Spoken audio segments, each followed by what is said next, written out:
When I graduated dental school last year, if someone would have told me that I would finally be making six figures, but would be living paycheck to paycheck, I would have told them, you're lying. So it would be cool, I would get paid, then I would wake up the next day with random charges, yada yada yada. Next thing you know, bank account looking scary. And I know some of y'all are thinking, Regina, where's all your money going?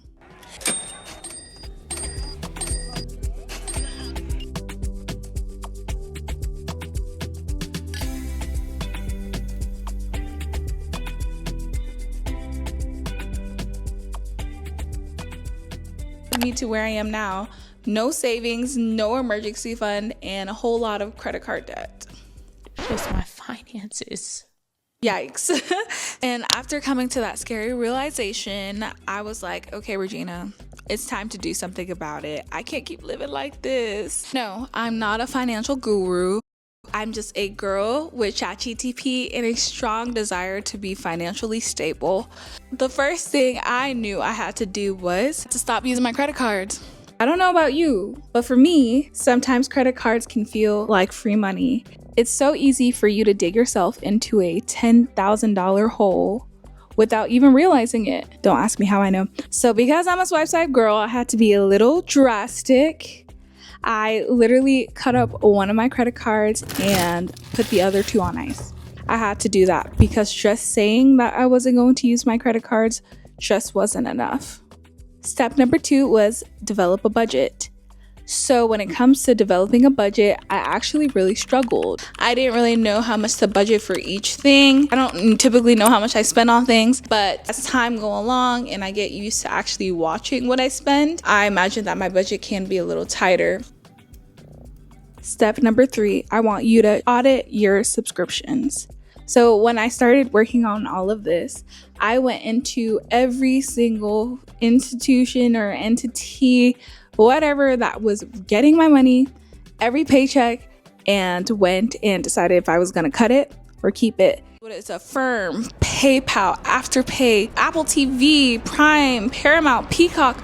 Like going through all of them, seeing how much I'm paying a month was really eye-opening. And then I'm like, dang, I'm waking up every morning and going out to work, working freaking hard just for Disney Plus to be collecting my $15 or how much it is. I don't even know the cost. See, that's the problem. And all those little purchases add up. I use Netflix and Amazon Prime.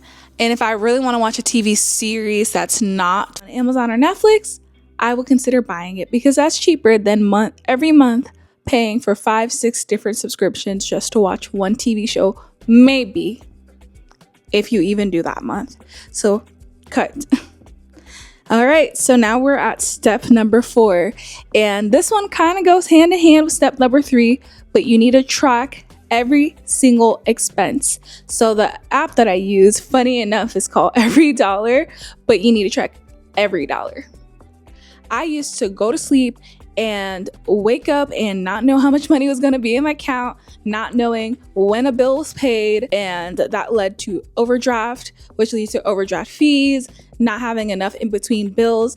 It just became real stressful. So for this step, it's very, very important to track every app, every day, every single transaction. I plug it into that Every Dollar app and I'm tracking everything. And funny enough, once I started to pay attention and track, I started losing less money. Crazy. I cut out all the extra things. Nothing ever felt like a surprise anymore.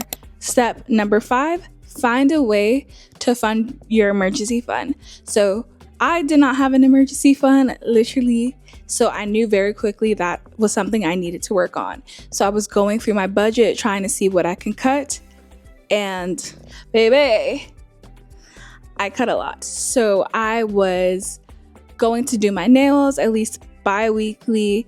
I was trying to get my hair done monthly. I even had a personal trainer.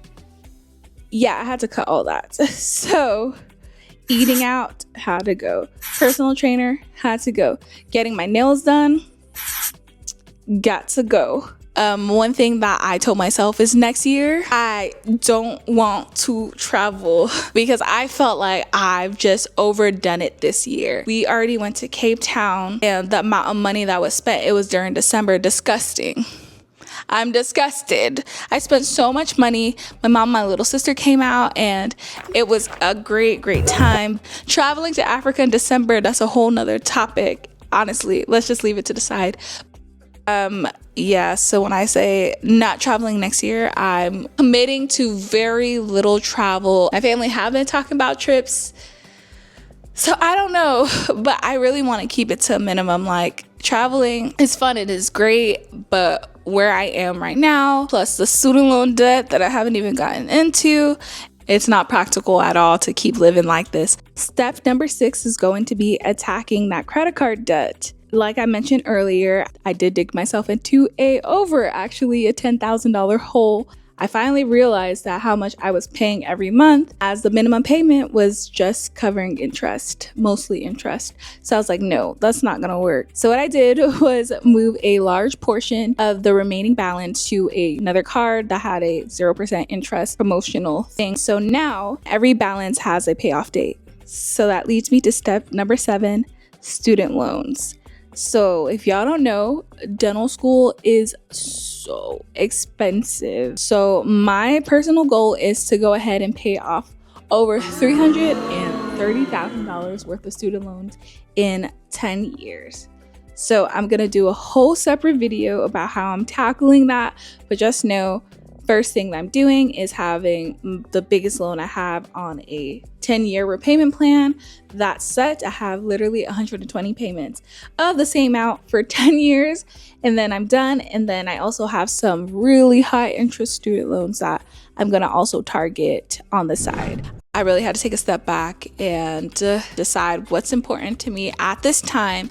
It's only temporary. Once I get rid of some of these really high interest loans, I'll be in much better shape, and future Regina will thank me so much more, because living in today is all nice and dandy, but one day I will want to retire. I don't want to be doing dentistry 4 days a week for the rest of my work career. I do want to taper it down, but if I have debt, I am basically required to do that. I have no out. I want 10 out.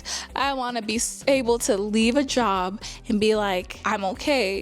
I just want to be financially free. So if that takes me sacrificing 2, 3, 4 years, I'm willing to do it. I'm not completely cutting everything. It's all about balance and a little bit of sacrifice. So I want you to drop a comment and tell me, are you a swipe girl trying to recover, or are you a master at budgeting? Let's hold each other accountable, and I can't wait to see you girlies in the next video. Bye!